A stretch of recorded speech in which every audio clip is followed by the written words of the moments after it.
Thank you, Mr. President.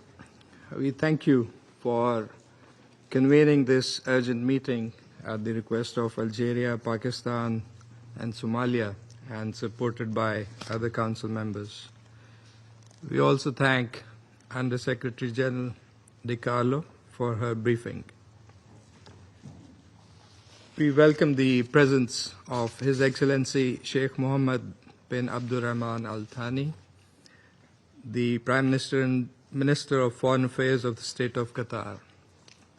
We also welcome the participation of the Deputy Prime Minister and Foreign Minister of Jordan, the representatives of UAE, Turkey, Iraq, Kuwait, and Egypt to this meeting. Pakistan condemns in the strongest possible terms the illegal and unprovoked Israeli aggression against the brotherly state of Qatar.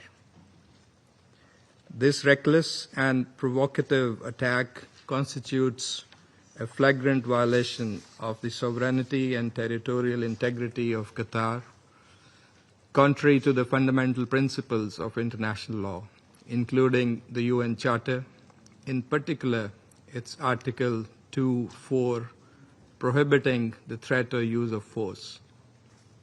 As the Prime Minister of Pakistan has stated, this act of aggression by Israel is totally unjustified and constitutes a most dangerous provocation that could imperil regional peace and stability. The Israeli strikes targeted a residential neighborhood, deliberately endangering civilians, and thus also constitute a grave breach of international humanitarian law. This brazen and illegal assault is not an isolated incident.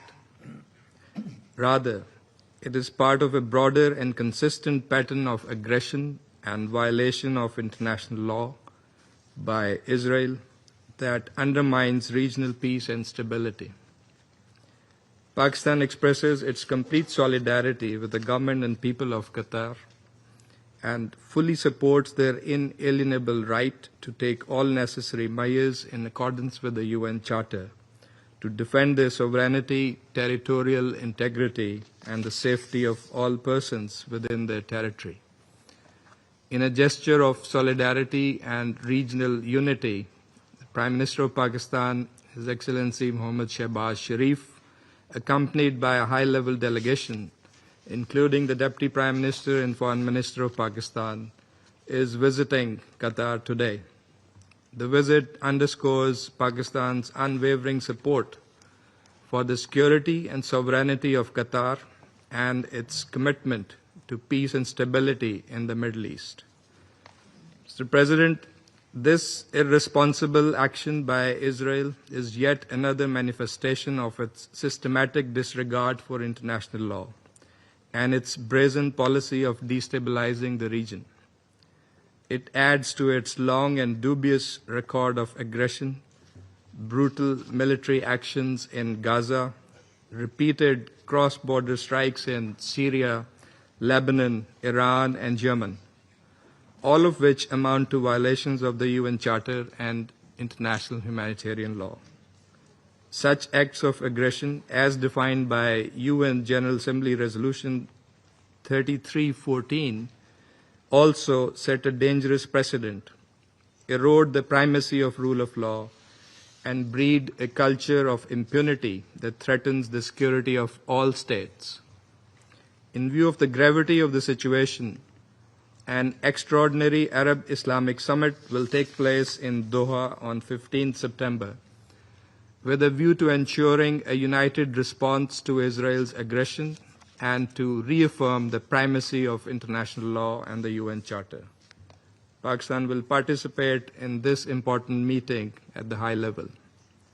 Mr. President, at a time when delicate negotiations on Gaza peace deal were progressing towards a possible breakthrough, striking the territory of a principal mediator and those directly involved in negotiations is a deliberate attempt to sabotage diplomacy, derail peace efforts, and prolong the suffering of civilians.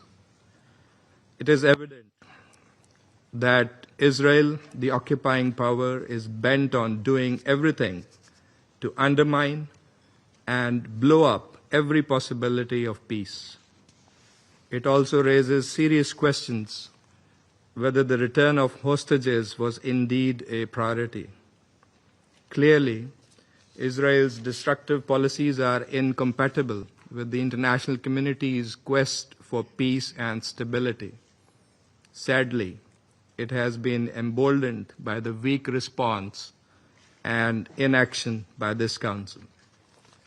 Pakistan commends Qatar's important and constructive role in facilitating mediation efforts, including for a ceasefire and release of hostages, which has been widely and consistently appreciated by all Council members, together with the role of Egypt and the United States. We recognize Qatar's tireless and principled engagement with all parties, often under most challenging circumstances, to keep the channels of dialogue open and advance prospects of peace. Qatar has consistently demonstrated leadership, wisdom, and commitment to humanitarian principles, working in close coordination with regional and international partners to bridge divides, promote peace, reduce tensions, and alleviate the plight of the Palestinian people. Undermining such a credible and indispensable mediator threatens to extinguish one of the few viable pathways towards a just and lasting peace. Targeting Qatar is thus not only an attack on a sovereign state, but also an attack on diplomacy and mediation itself. Pakistan welcomes the Security Council's condemnation of the strikes in Doha and expression of support for the sovereignty and territorial integrity of Qatar in line with the principles of the UN Charter. The Council must go beyond, must hold Israel accountable, safeguard the role and protection of mediators engaged in peace efforts, and recommit to the centrality of international law and the UN Charter in maintaining international peace and security. Mr. President, the root cause of recurring crises and instability in the Middle East is Israel's prolonged occupation of Arab lands and its persistent defiance of international law and international legitimacy. Durable peace can only be achieved through a comprehensive political settlement, including an end to the occupation of Arab lands, particularly the occupied Palestinian territories. Pakistan calls for an immediate, unconditional, and permanent ceasefire across Gaza and all occupied Palestinian territories. Full and unimpeded humanitarian access to the besieged and starved Palestinian population, and reinvigoration of a genuine and irreversible political process to end the Israeli occupation, leading to the realization of a sovereign, viable, and contiguous Palestinian state based on the pre-1967 borders, with Al-Quds al-Sharif as its capital. Pakistan stands shoulder to shoulder with the leadership and the brotherly people of Qatar in defense of their sovereignty, dignity, and territorial integrity. We remain steadfast in our commitment to uphold the principles of international law and the UN Charter, and to work with the international community to secure lasting peace in the Middle East. I thank you.